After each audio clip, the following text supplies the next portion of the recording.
Because we have a real threat to our hemisphere sitting just off our coast, and Democrats are trying to sabotage our ability to deal with it. Maduro, the leader of the cartel, the leader and the guy who got crushed in last year's election, right? Remember when he lost to Maria Corina Machado? It didn't matter. You know, she was the leading opposition candidate, so they shut it down. Who cares? He stayed in power. Now my father gave Maduro an ultimatum.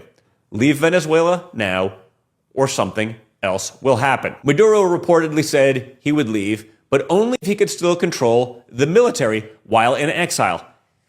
Which is not exactly how this is supposed to work, guys. And look, we've been told by the so-called elites for decades that we've got to support endless wars in the Middle East, and that it was, then it was Ukraine. But the second we start focusing on our own neighborhoods, Democrats start barking about illegal orders. I mean, I don't get it. And I get just as much. No one wants to be in another never-ending war, even in our own hemisphere. But stopping narco-terrorists?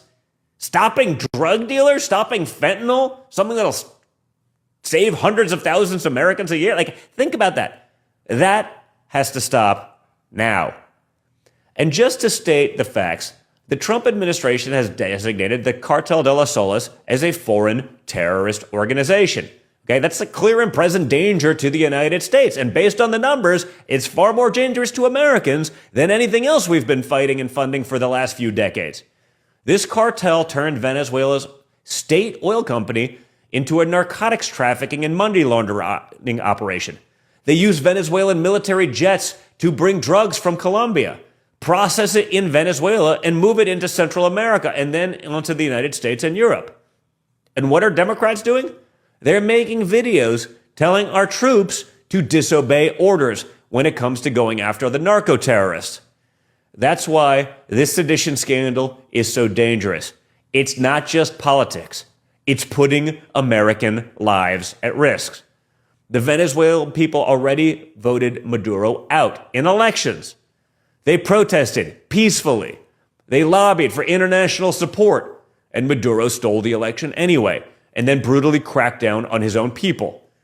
So Democrats trying to undermine our military at this critical moment should be ashamed of themselves. And remember, we're seeing this sort of subversion from the left on issue after issue. They're not just undermining the military, they're undermining public safety in every major city.